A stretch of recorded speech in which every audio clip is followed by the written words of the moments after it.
ओम अज्ञानतिमिरान्धस्य ज्ञानञ्जनशलाकया चक्षुरुन्मिलितं येन तस्मै श्रीगुरुवे नमः। श्रीचैतन्यमनोभीष्टं स्थापितं येन भूतले स्वयं रूपकदा मह्यं ददाति स्वपदान्तिकं वन्देऽहं श्रीगुरुः श्रीयुतपदकमलं। श्रीगुरून् वैष्णवाचं श्रीरूपं साग्रजातं सागणरघुनाथान्वितं तं सजीवं साद्वैतं सावधूतं परिजनसहितं कृष्णपा कृष्ण हे कृष्ण करुणा सिंधु दीनबंधु जगतपतये गोपेश गोपिका कांत राधा कांत नमस्तुते तप्त कांचन गौरांगे श्री राधे वृंदावनेश्वरी वृषभानुसुते देवी प्रणमामि हरिप्रिये वाञ्छाकल्पतरुभ्यश्च कृपा सिन्धुभ्येव च पतितानां पावनेभ्यो वैष्णवेभ्यो नमो नमः। जय श्री कृष्ण चैतन्य प्रभु नित्यानंद श्री अद्वैत गदाधर श्रीवासादि श्री गौर भक्तवृंद। हरे कृष्ण कृष्ण कृष्ण हरे हरे, हरे राम राम राम हरे हरे। इसमें आज हम लोग को श्रीमद् भगवद गीता अध्याय 4 श्लोक संख्या 15 नंबर पढ़ना है। टाइटल है दिव्य ज्ञान, ट्रांसेंडेंटल नॉलेज। एवं कृत्वा कृतं कर्म पूर्वेरपि मुमुक्षुभिः कुरम कुरु कर्मेव तस्यात्वं पूर्वे पूर्वोत्तरम कृतम। प्राचीन काल में समस्त मुक्त आत्माओं ने मेरी दिव्य प्रकृति को जान करके ही कर्म किया, अतः तुम्हें चाहिए कि उनके पद चिन्हों का अनुसरण करते हुए अपने कर्तव्य का पालन करो। ये बात भगवान कृष्ण अर्जुन को बताते हैं। क्या बता रहे हैं कि प्राचीन काल में जितने भी मुक्त आत्मा हुए हैं मेरी दिव्य प्रकृति को जान करके ही कर्म किया उन्होंने। जब तक हम भगवान की दिव्य प्रकृति को नहीं जानेंगे तब तक हम मुक्त जीवात्मा नहीं बनेंगे, और जब तक मुक्त जीवात्मा नहीं बनेंगे तब तक हम भगवान की दिव्य सेवा नहीं कर पाएंगे। ठीक है ना। एक होता है बद्ध जीवात्मा और दूसरा होता है मुक्त जीवात्मा। मनुष्य की दो प्रकार की कैटेगरी पाई जाती है। तो बद्ध जीवात्मा किस कारण से होता है? उसमें चार दोष पाए जाते हैं बद्ध जीवात्मा में। वो गलतियां करता है, धोखा देने की प्रवृत्ति होती है, मोहग्रस्त होता है और अपूर्ण इंद्रियां होती हैं। इस चार दोष के कारण जीवात्मा क्या होता है? मुक्त बद्ध जीवात्मा होता है। और जब तक बद्ध अवस्था में रहेगा तब तक उसके प्रेयर्स भगवान को ऑफरिंग नहीं होंगे। जो भी एक्टिविटी करेगा भगवान की प्रसन्नता के लिए, वो एक्टिविटी भगवान को ऑफरिंग नहीं होंगे। इसी जरूरत पड़ती है जब हम अभी आध्यात्मिक एक्टिविटी करते समय हमें क्या है, गुरु की आवश्यकता इसलिए है क्योंकि अभी हम बद्ध अवस्था में हैं। जब मुक्त जीवात्मा का हाथ पकड़ते हैं तब जाकर हम धीरे धीरे मुक्ति के रास्ते पर आगे बढ़ना शुरू करते हैं उनकी कृपा से। जैसे मान लो कि एक व्यक्ति अंधे कुएं में गिर गया हो, ठीक है ना। तो कुएं से निकलने के लिए उसको बाहर जो व्यक्ति है उसका हाथ पकड़ना पड़ेगा। बाहर कोई व्यक्ति है, वो हाथ अपना कुएं में देगा, फिर वो उसके हाथ को पकड़ेगा तो वो कुएं से बाहर निकालेगा, बाहर रहने वाला व्यक्ति। उसी तरह जो मुक्त जीवात्मा है, गुरु जो है मुक्त जीवात्मा होते हैं। ठीक है ना। तो जब हम गुरु का आश्रय ग्रहण करते हैं और उनसे मंत्र दीक्षा लेते हैं, उनके द्वारा दिए हुए मंत्र का जाप करते हैं, तो धीरे धीरे उनकी कृपा से हम मुक्त हो पाते हैं। मुक्त होने का मतलब है कि पाप कर्मों से छुटकारा प्राप्त करना। जब तक हम उचित स्रोत से जुड़ेंगे नहीं तब तक हमारी पाप राशि नष्ट नहीं होगी। गुरु क्या करते हैं, हम पर कृपा करके मंत्र प्रदान करते हैं तो उससे पहले हमारे पाप राशि को नष्ट कर देते हैं, फिर मंत्र जपने की शक्ति प्रदान करते हैं। आप शास्त्रों से भी मंत्र को ले सकते हो, लेकिन जो गुरु मुख से जब मंत्र सुना जाता है तो उसमें गुरु की कृपा होती है और भगवान की कृपा होती है। तब जब हम मंत्र जाप करते हैं तो गुरु सेवा बन जाती है। ठीक है ना। इसीलिए दीक्षा का इंपॉर्टेंस है कि जब हम दीक्षा गुरु मुख से जब उस मंत्र को सुनते हैं तो क्या होता है, उससे हमें एनर्जी मिलती है, आध्यात्मिक पोषण मिलता है, और फिर वो गुरु सेवा बन जाती है। फिर वो उनकी कृपा से भगवान को ऑफरिंग होती है। अब सोचो, बद्ध जीवात्मा जिसके अंदर बहुत सारे भोग की इच्छाएं हैं, वो कैसे परम पुरुषोत्तम भगवान को प्रसन्न कर सकता है या कुछ सेवा कर सकता है? ठीक है ना। तो उसको इसीलिए गुरु की आवश्यकता पड़ती है। जब गुरु का आश्रय ग्रहण करता है तब धीरे धीरे जो है आध्यात्मिक रास्ते को जान पाता है। बोलते हैं अतः तुम्हें चाहिए कि उनके पद चिन्हों का अनुसरण करते हुए अपने कर्तव्य का पालन करो। जिस हिसाब से पहले जो आत्माएं हुई हैं, जो दिव्य प्रकृति को जान करके कर्म किया है, उसी तरह हे अर्जुन तुम्हें भी उनके पद चिन्हों का अनुसरण करते हुए अपने कर्तव्य का पालन करना चाहिए। जैसे मान लो कि हम देखते हैं पारिवारिक जीवन में कुल परंपरा होती है। ठीक है ना। कुल परंपरा में माता पिता या दादा दादी जो करते हैं उसी हिसाब से आगे आने वाला जनरेशन करता है, अपने रिचुअल्स को फॉलो करता है।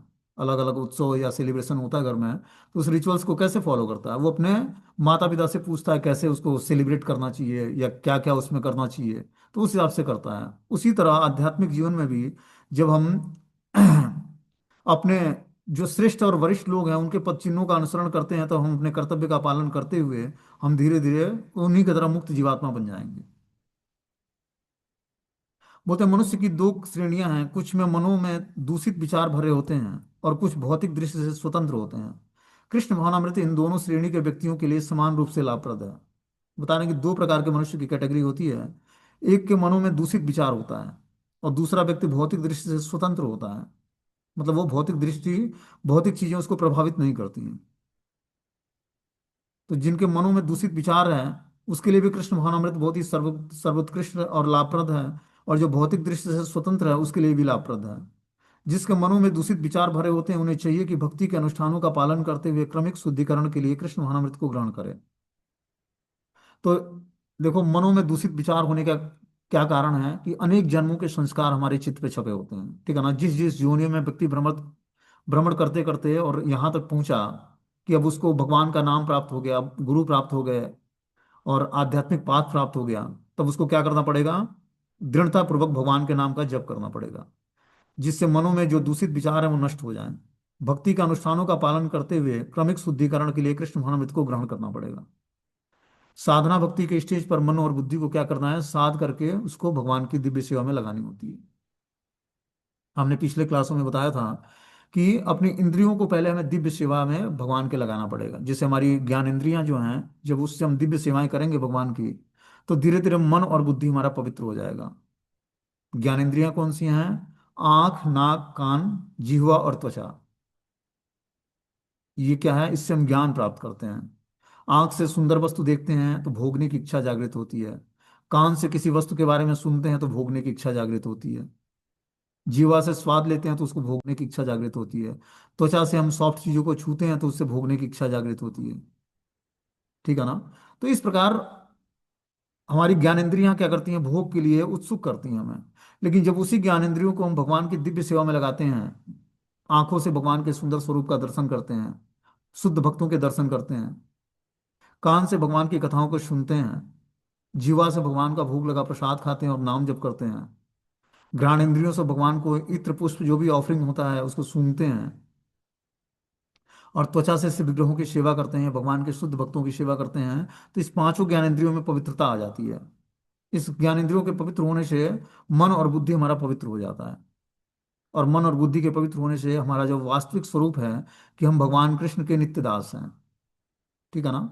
मनुष्य को इस संसार में दासता स्वीकार तो करनी पड़ेगी। या तो वो माया का दास होगा या कृष्ण का दास होगा, दो में से दासता। क्योंकि मनुष्य का नेचर है सेवा करना। हर एक जीवात्मा का धर्म क्या है? कि वो सेवक है। भगवान के धाम में जब भोग करने की टेंडेंसी जागृत होती है तब भगवान क्या करते हैं? उसको इस मृत लोक में भेजते हैं कि चल भौतिक संसार में मुझे वहां तुझे भोग की सुविधाएं मिलेंगी।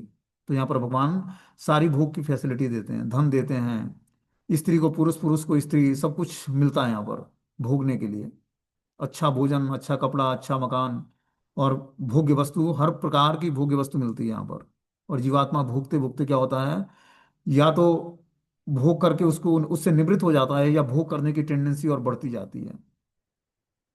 जितना ही व्यक्ति भोगना चाहता है उतना ही रोगग्रस्त होता जाता है। क्योंकि भोगे रोग भव, भोग जितना ही करेंगे हम उतना ही रोग से ग्रसित होते जाएंगे। इसलिए हमें क्या करना है? भोग की मेंटालिटी को छोड़ना है। जो भी हम भोगने की वस्तु है उसको अपने न भोग कर भगवान कृष्ण को भोग लगाएं, उसको भगवान को ऑफरिंग कर दें। और यही वास्तविक वैराग्य है। वास्तविक वैराग्य मतलब हर वस्तु को भगवान की दिव्य सेवा में कैसे लगानी है ये हमें जानना पड़ेगा। जब हम हर वस्तु को भगवान की दिव्य सेवा में लगा देंगे तो वही वास्तविक वैराग्य होता है। इस रास्ते पर कुछ छोड़ना नहीं है। क्या करना है? सबको भगवान से जोड़ देना है। ये कला हमें सीखनी पड़ेगी कि हम हर वस्तु को भगवान की दिव्य सेवा में कैसे जोड़कर उसको पवित्र कर दें। और जब हम हर वस्तु को भगवान से जोड़ देते हैं तो क्या होता है? उसके अंदर दिव्यता आ जाती है। ठीक है। तो इस प्रकार जब मन बुद्धि हमारा पवित्र हो जाएगा भगवत नाम का जप करके और ज्ञान इंद्रियों को भगवान की दिव्य सेवा में लगाकर, तो धीरे धीरे आत्मा का वास्तविक स्वरूप प्रकट होगा कि यह जीवेर स्वरूप है नित्येर कृष्ण दास। कि जीव का वास्तविक स्वरूप क्या है? कि वो भगवान श्री कृष्ण का नित्य दास है। और तब जीवात्मा भगवान की दासता स्वीकार करता है। जैसे ही भगवान की दासता स्वीकार करेगा वैसे वे मुक्त जीवात्मा बन जाएगा, अपने समस्त पाप कर्मों से छूट जाएगा और उसका नित्य मंगलकारी जीवन शुरू होगा। आनंदम बुद्धिवर्धनम प्रतिपदम पूर्णामृत आस्वादनम। सर्वात्मनम परम विजेते श्री कृष्ण संकीर्तनम, तब वो संकीर्तन करेगा तो उसको आनंद और बुद्धि का वर्धन होने लगेगा। जब तक बद्ध जीवात्मा है, बद्ध अवस्था में है, तब तक वो मंत्र जाप करता है तो उसका पूर्ण फल उसको नहीं मिलता। उसके पाप राशि को नष्ट करने में मंत्र क्या करता है, सक्षम होता है कि उसके पाप राशि को धीरे धीरे नष्ट करता है, चित्त के दर्पण को साफ करता है, और क्या करता है, उसकी जो भौतिक लालसा है उसको शमित करता है। अब चित्त का दर्पण दूषित कैसे होता है? व्यक्ति जन्म जन्मांतरों तक भोग की इच्छाओं के कारण अलग अलग जोनियों में भटकते भटकते कहीं मनुष्य जीवन मिलता है। और मनुष्य जीवन में जब तक उसके पास स्वीकृति नहीं होगी तब तक वो भगवान के भक्तों का संग नहीं मिलेगा उसको। शास्त्र बताता है कि करोड़ों वर्ष गंगा नहाकर, अलग अलग तीर्थों का भ्रमण करके, अनेकों जगह दान देकर, और भी बहुत सारे पुण्य कार्य करके भी किसी को, कोई ऐसा व्यक्ति नहीं करता कि हे जीवात्मा अब तू भगवान का भजन कर ले। ये तो बिरला ही व्यक्ति कोई ऐसा किसी व्यक्ति को टकरता है कि अब तुम भगवान का भजन कर लो, और वो व्यक्ति भगवान के भजन में लग जाता है। तो ऐसा सबके साथ नहीं होता, बहुत ही बिरला व्यक्ति के साथ ऐसा होता है, जो कि जिसको कोई साधु टकर जाए या भक्त टकर जाए कि अब तुम भगवान का नाम जप कर ले। अरबों की आबादी इंडिया की होगी, उसमें कितने लोग भगवान का भजन करते हैं? कोई नहीं करता है। 0.01% होगा, रेशियो देखा जाए 0.01% भी नहीं होगा।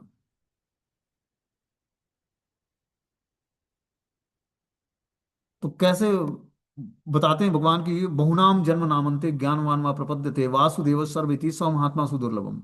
ऐसा महात्मा दुर्लभ है जो अनेकानेक जन्मों के बाद जिसको ज्ञान होता है कि वासुदेव ही समस्त कारणों के कारण है।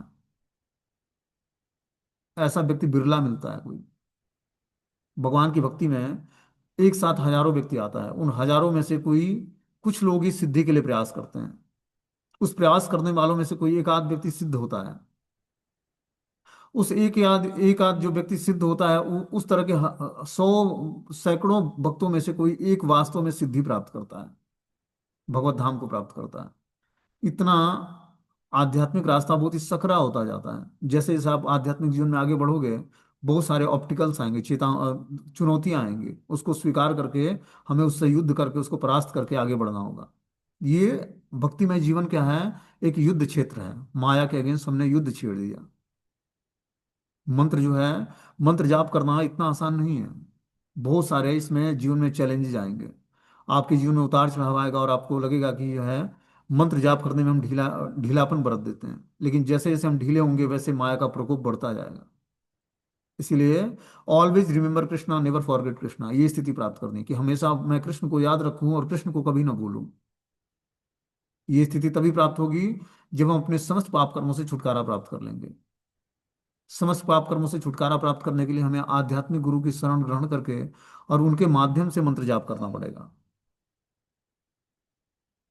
जैसे हम आध्यात्मिक गुरु की शरण ग्रहण करते हैं, आध्यात्मिक गुरु की शरण ग्रहण करने का मतलब है कि किसी शुद्ध भक्त के आदेश का पालन करना शुरू कर देना। मान लो कि दीक्षा नहीं भी होती है, तो हम किसी शुद्ध भक्त के आदेश का पालन करने लगते हैं, तो धीरे धीरे उनकी कृपा से हमारे समस्त पाप राशि नष्ट हो जाती है। और हरि नाम का पहला स्वरूप क्या है, कि ये व्यक्ति को गुरु प्रदान करता है। कि आपके लिए परफेक्ट आध्यात्मिक गुरु कौन है, ये आपको हरि नाम प्रदान करेगा। इसीलिए किसको गुरु बनाऊं इसकी चिंता नहीं करनी है। हमें क्या करना है, ध्यान पूर्वक हरि नाम का जप करना है। ये आपके जो वास्तविक गुरु होंगे, हरि नाम प्रभु उससे मिला देंगे आपको कि यही तुम्हारे लिए वास्तविक गुरु है। अब व्यक्ति गुरु सर्च करता है, अपनी छोटी बुद्धि से हम गुरु को कैसे जान सकते हैं? गुरु साक्षात परम ब्रह्म भगवान श्री बलराम जी के स्वरूप होते हैं, और अल्टीमेटली कृष्ण ही वास्तविक गुरु हैं। तो हम गुरु तत्व को कैसे जानेंगे? इसीलिए भगवान का के नाम का आश्रय लेना है हर परिस्थिति में। नाम हमें क्या करेगा, हमारे वास्तविक गुरु से हमारा परिचय करा देगा। क्योंकि गुरु एक जन्म का रिलेशन नहीं है, गुरु से हमारा जन्म जन्मांतरों का रिलेशनशिप है। इसलिए हमें चिंता नहीं करनी कि कौन से गुरु से हमें दीक्षा लेनी है। हमें क्या करना है, हरि नाम का जप ध्यान पूर्वक करना है। वो हमारे वास्तविक गुरु से तुरंत, वो कैपेबल है, सक्षम है। हमारे कौन से वास्तविक गुरु हैं उनसे मिला देगा हमें। आप न चाहते हुए भी आपका भटकाव बंद हो जाएगा। तो मतलब आप चाहोगे कि मैं गुरु को खोजूं या भटकता रहूं भौतिक संसार में, तो ऐसा नहीं होगा। आप हरि नाम का ध्यान पूर्वक जप करते हो, सारा भटकाव आपका बंद हो जाएगा। और आप खिंचे हुए अपने गुरु के पास चले जाओगे। कौन से हमारे वास्तविक गुरु हैं, जो हमें दीक्षा प्रदान करके हमारे आध्यात्मिक जीवन को संवार दें और हमारे जीवन को एक सही ट्रैक पर ला दें। गुरु एक ट्रांसपेरेंट माध्यम है भक्त और भगवान के बीच में एक रिलेशनशिप कायम करने के लिए। बहुत ही इंपॉर्टेंट रोल है गुरु का हमारे जीवन में। वो क्या करते हैं, भक्त और भगवान के बीच में एक ट्रांसपेरेंट माध्यम, मतलब पारदर्शी माध्यम है, जो भक्त और भगवान के बीच में एक रिलेशनशिप का निर्माण करते हैं। फिर वो उनका रोल खत्म हो जाता है। जैसे ही आपका भगवान से कनेक्टिविटी हो जाएगी, वैसे ही, क्योंकि भगवान के द्वारा भेजा वो रिप्रेजेंटेटिव गुरु की तरह कार्य करते हैं हमारे जीवन में। आगे बता रहे कि जिसके मन पहले ही ऐसी अशुद्धियों से स्वच्छ हो चुका है, उसे कृष्ण भावनामृत में अग्रसर होते रहना चाहिए, जिससे अन्य लोग उनके आदर्श कार्यों का अनुसरण कर सके और लाभ उठा सकें। बता रहे कि जो कृष्ण भावनामृत में अग्रसर होते रहे हैं, जिससे अन्य लोग उनके आदर्श कार्यों का अनुसरण कर सके, ऐसे लाभ उठा सकें। मूर्ख व्यक्ति या कृष्ण भावनामृत में नवदीक्षित प्राय कृष्ण भावनामृत का पूरा ज्ञान प्राप्त किए बिना कार्य से विरत होना चाहते हैं, किंतु भगवान ने युद्ध क्षेत्र में कार्य से विमुख होने की अर्जुन की इच्छा का समर्थन नहीं किया। हम देखो, क्या होता है कि आध्यात्मिक जीवन में जुड़ते हैं, कुछ दिनों तक क्लास सुनते हैं, मंत्र जाप भी करते हैं, अच्छा लगता है, भगवान का प्रसाद खाते हैं, भगवान के मंदिरों में दर्शन करने जाते हैं। फिर धीरे धीरे दीक्षा हो जाती है, पहली दूसरी। फिर ढीले पड़ जाते हैं कि अब क्या जरूरत है क्लास सुनने की, या अब क्या जरूरत है ध्यान पूर्वक मंत्र जाप करने की। पहले जो शुरुआत में उत्साह था वो धीरे धीरे घट जाता है। इस प्रोसेस में हमारा विश्वास कम हो जाता है।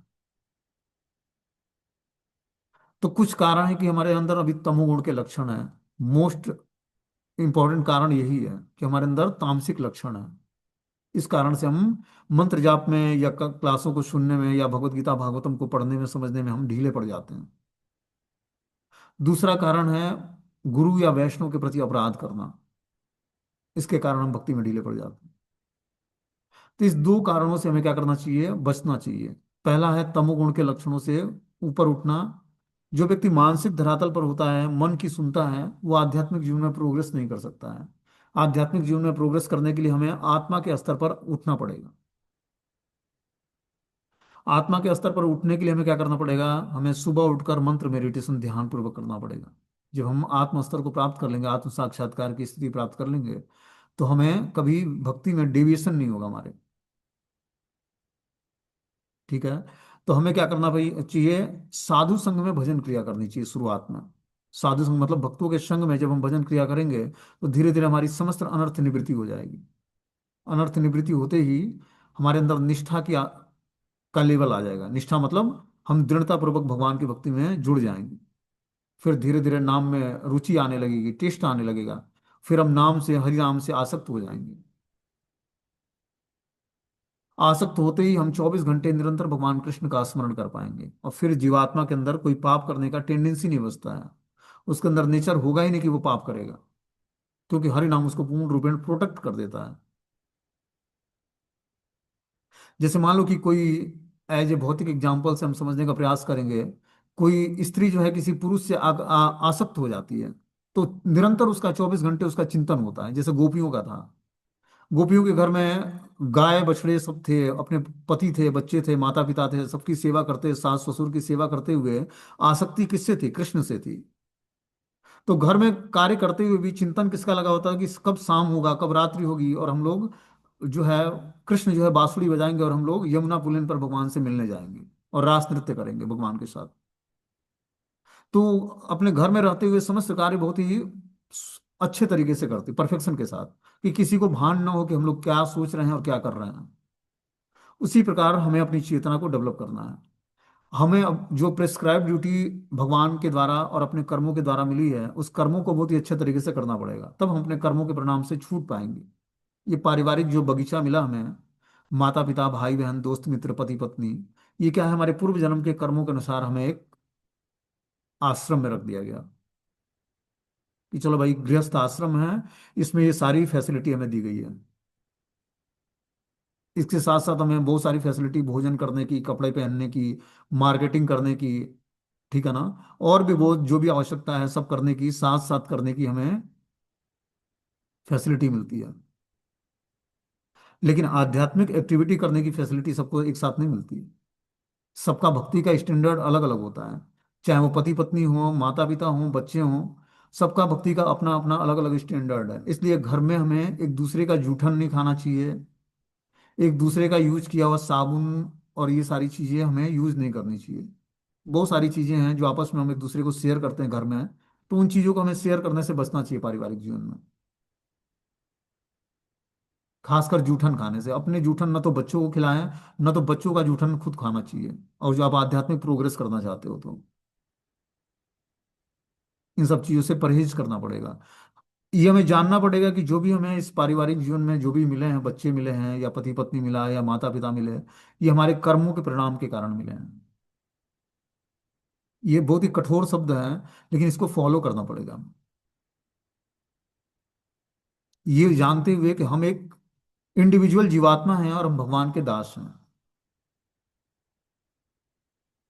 हर एक जीवात्मा का भगवान से एक यूनिक संबंध है। वो स्त्री बन के आई या पुरुष बन के आया या बच्चे बन के आ गया या माता पिता के वेश में आ गया, जिस भी स्वरूप में आया वो, उसका एक इंडिविजुअल भगवान से रिलेशनशिप है। उस रिलेशनशिप को जागृत करने के लिए घर के सारे सदस्यों को अच्छे तरीके से सेवा करनी पड़ेगी और साथ में तीव्रता से भगवान के भजन में जुड़ना पड़ेगा।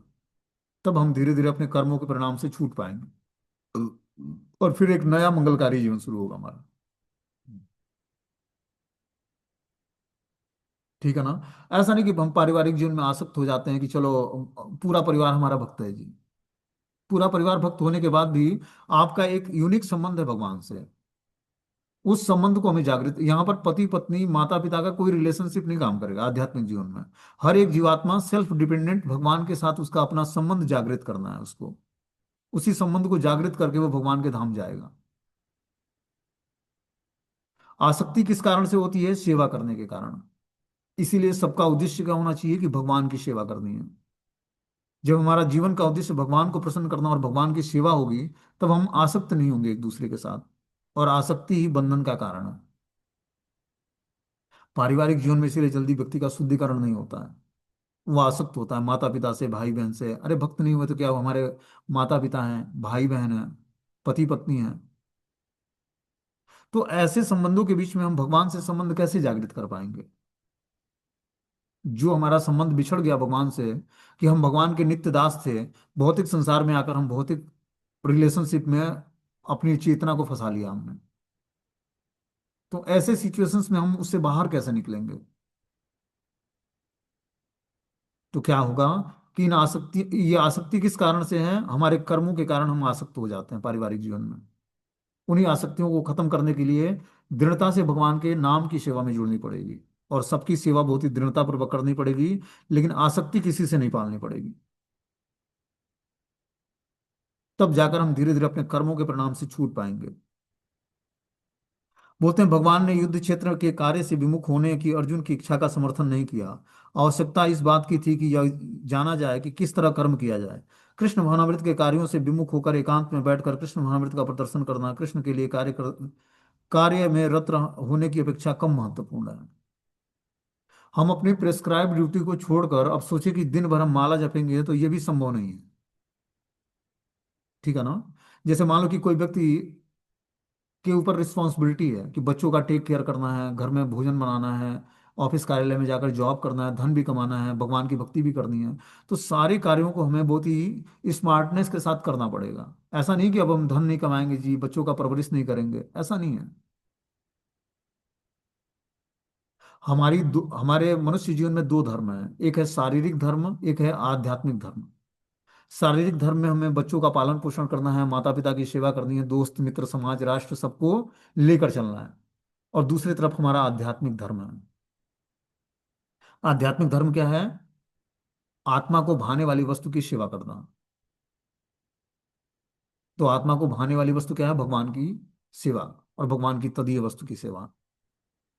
तो हमें फर्स्ट प्रायोरिटी अपने आध्यात्मिक जीवन को देना चाहिए। जब हमारा आध्यात्मिक जीवन अच्छे तरीके से चलेगा, तो हमारा भौतिक जीवन भी बहुत ही सुखमय होगा।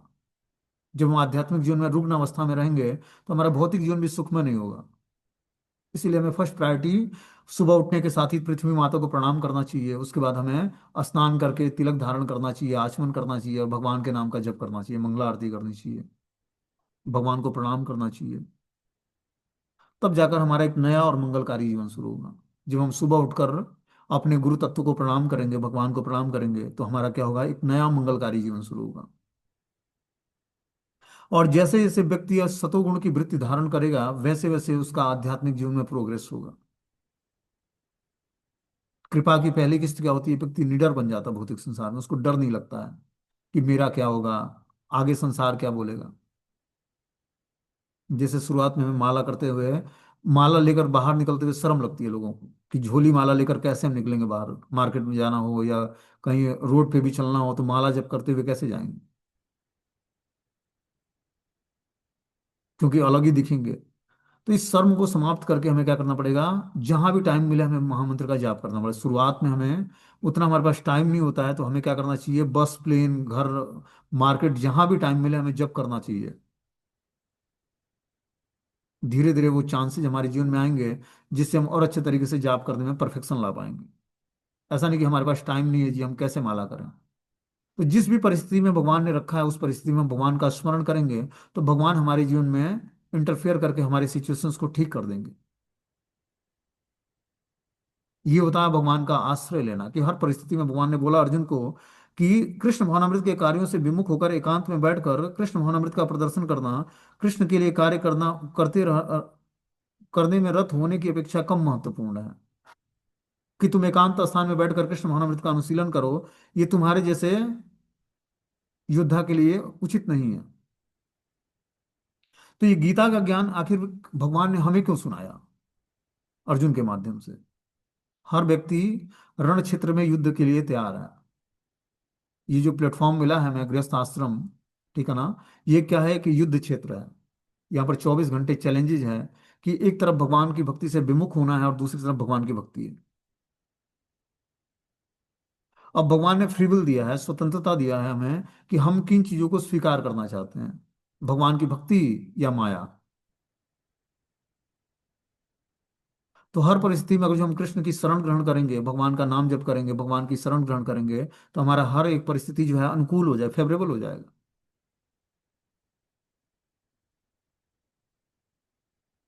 यहाँ पर अर्जुन को सलाह दी जा रही है कि वह भगवान के अन्य पूर्व शिष्यों यथा सूर्यदेव विवस्वान के पद चिन्हों का अनुसरण करते हुए कृष्ण भावनामृत के कार्य करे। अतः वे उसे सूर्यदेव के कार्यों को संपन्न करने के आदेश देते हैं, जिसे सूर्यदेव ने उनसे लाखों वर्ष पूर्व सीखा था। यहाँ पर भगवान कृष्ण ने ऐसे सारे शिष्यों का उल्लेख पूर्ववर्ती मुक्त पुरुषों के रूप में करते हैं, जो कृष्ण द्वारा नियत कर्मों को संपन्न करने में लगे हुए हैं। तो अर्जुन को भगवान ने 5,000 कुछ वर्ष पूर्व ये दिव्य ज्ञान प्रदान किया। इससे पहले उन्होंने सूर्य के देवता विवस्वान को ये दिव्य ज्ञान प्रदान किया था। और सूर्य के देव जो विवस्वान हैं, उन्होंने इस ज्ञान को फॉलो किया था। तो अर्जुन को भगवान बता रहे हैं कि जिस हिसाब से सूर्य देव ने इस ज्ञान को सीख कर और धीरे धीरे जो है कृष्ण भावनामृत का अनुशीलन करके मुक्त पुरुष बने थे, उसी के मार्ग का अनुसरण तुम्हें करना पड़ेगा। ठीक है ना। तो हमें क्या करना चाहिए, ये गीता के ज्ञान को उस व्यक्ति से सीखने का प्रयास करना चाहिए जो अपने जीवन में गीता के ज्ञान को सीख कर उस हिसाब से जीवन जीने का प्रयास करता है। ठीक है ना। तो ये जो दिव्य ज्ञान लिखा गया है जिसके माध्यम से उन्होंने इस ज्ञान को सीखा, समझा, जाना, रियलाइज किया और इस बुक के माध्यम से हम लोगों के पास प्रस्तुत किया। मैं तो एक डाकिया हूँ, संदेश वाहक बोल सकते हैं। तो उस संदेश को मैं पढ़ के सुना रहा हूँ अपनी अंडरस्टैंडिंग के हिसाब से। लेकिन ये दिव्य संदेश क्या है, किसी आचार्य के द्वारा, प्रमाणिक आचार्य के द्वारा उनका रियलाइजेशन है इस एक एक श्लोकों पर। तो उनके जो रियलाइज किए हुए शब्द हैं, जब उसको पढ़ते या सुनते हैं किसी के मुख से, तो हमारे अंदर धीरे धीरे भक्ति का जागरण होता है, क्योंकि उसमें उस शब्दों में उनकी शक्ति छिपी हुई है। क्योंकि उन्होंने उस ज्ञान को रियलाइज किया और बुक के माध्यम से लिखा, राइटिंग के माध्यम से हमारे सामने प्रस्तुत किया उसको।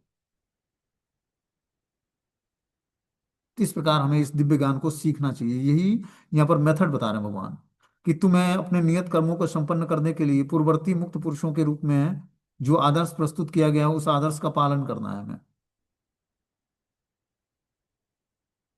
आगे 16वें श्लोक में बताते हैं कि किम कर्मम किम कर्मेति कवयो अप्यत्र मोहिताम तते कर्मम प्रमक्ष्यामि यज ज्ञात्वा मोक्षसे अशुभात्। कर्म क्या है और अकर्म क्या है, इसे निश्चित करने में बुद्धिमान व्यक्ति भी मोहग्रस्त हो जाता है। जो बुद्धिमान व्यक्ति होता है उसको लगता है कि हमें क्या करना चाहिए और क्या नहीं करना चाहिए, ये भी एक स्थिति आती है। अतएव मैं तुमको बताऊंगा कि कर्म क्या है, जिसे जानकर तुम अपने सारे अशुभों से मुक्त हो जाओगे। देखो क्या भगवान ने दिव्य ज्ञान दिया है, ये प्रैक्टिकल ज्ञान है। भगवत गीता का ज्ञान जो है प्रैक्टिकल है। और जब हम इसको जीवन में धारण करते हैं तो हम जान पाएंगे कि क्या हमारे लिए अशुभ कर्म है जो हमें मुक्त नहीं कर पा रहा है। हम और कर्मों में उलझते जा रहे हैं। बोलते हैं कृष्ण भावनामृत में जो कर्म किया जाता है वो पूर्ववर्ती प्रमाणिक भक्तों के आदर्श के अनुसार होना चाहिए। जो भी हम कृष्ण भावनामृत के रास्ते पर कर्म करते हैं वो पूर्ववर्ती प्रमाणिक भक्तों को, पूर्व में जो प्रमाणिक भक्त हुए हैं भगवान के, उनके आदर्श के अनुसार होना चाहिए। जब तक हम साधना भक्ति के नियमों का पालन करते हैं तो हमें महाजनों के पद पर चलना चाहिए। महाजन कौन कौन है? 12 महाजन है। ब्रह्मा जी, शिव जी, नारद मुनि, प्रहलाद महाराज, जनक महाराज, सुखदेव गोस्वामी, चार कुमार, कपिल देव भगवान, यमराज, इस तरह से 12 महाजन हुए। भीष्मदेव, बलि महाराज, ये सब महाजन हैं। तो इनका जो चरित्र था उस चरित्र को हम फॉलो करके ही भगवान के धाम जाएंगे। जब हम आध्यात्मिक जीवन में प्रोग्रेस करते हैं तो हमारा धीरे धीरे जो जीवन का निर्माण होता है, जब हम शुद्ध भक्ति को प्राप्त कर लेंगे तो हमारा चरित्र जो है भागवतम के किसी करेक्टर से मिलने लगेगा। जो श्रीमद् भागवतम है, भगवत गीता नहीं, भागवतम का जो करेक्टर है, जिसमें अनेकों अनेक भगवान के शुद्ध भक्तों का वर्णन है, तो उस चरित्रों से हमारा चरित्र जो है उन शुद्ध भक्तों से मिलने लगेगा। और जैसे ही शुद्ध भक्तों से मिलेगा उसी चरित्र को हमें फॉलो करना है। उसी चरित्र को फॉलो करके हम भगवान के धाम जाएंगे। तो हमें क्या करना चाहिए? श्रीमद् भागवतम को बहुत ही बारीकी से समझना चाहिए, पढ़ना चाहिए। और जैसे जैसे शुद्ध भक्ति में हम प्रोग्रेस करेंगे, हमारा चरित्र जो है उस चरित्र से मिलेगा जो भागवतम के चरित्र हैं। क्योंकि वो केस स्टडी बुक है, उससे केस को पढ़ा जा सकता है। उस हिसाब से केस को हैंडल किया है कि हम किस केस में फिट होते हैं। केस मतलब मैटर, कि क्या घटना है उस स्पेशल कैरेक्टर के साथ हुई और किस तरह उसने उस परिस्थिति में अपने जीवन को ढाला और भगवान को प्राप्त किया। इसीलिए श्रीमद् भागवतम बहुत ही इंपॉर्टेंट अमल पुराण है। उसको परमहंस संहिता बोलते हैं, मतलब उसमें बस निचोड़ दिया है शुद्ध भक्ति का, मिश्रित भक्ति नहीं है।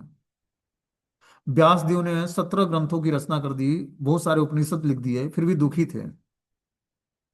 तो अपने गुरु नारद मुनि से पूछे कि हे गुरुदेव, हम हमारे ना प्रसन्न होने का क्या कारण है, कि मैं मुझे हृदय से प्रसन्नता क्यों नहीं हो रही है? मैंने इतने उपनिषद, इतने ग्रंथ लिख दिए, इतने सारे उपासना की पद्धति दे दी, लेकिन हमारा हृदय भी संतुष्ट नहीं है, मैं प्रसन्न नहीं हो पा रहा हूँ, इसका क्या कारण है? तो नारद मुनि ने व्यासदेव को बताया कि हे व्यासदेव, आपने भगवान श्री कृष्ण के शुद्ध भक्तों का चरित्र और शुद्ध भक्ति का वर्णन नहीं किया। आप ऐसा ग्रंथ लिखिए जिसमें भगवान श्री कृष्ण के शुद्ध भक्तों का और शुद्ध भक्ति का चरित्र हो। तो इस प्रकार उन्होंने भगवान श्री कृष्ण के शुद्ध भक्तों, श्री कृष्ण के ब्रज लीला और द्वारका लीला और मथुरा लीला का वर्णन किया और भगवान के शुद्ध भक्तों का चरित्र लिखा उसमें। और भगवान के 24 अवतारों का वर्णन किया,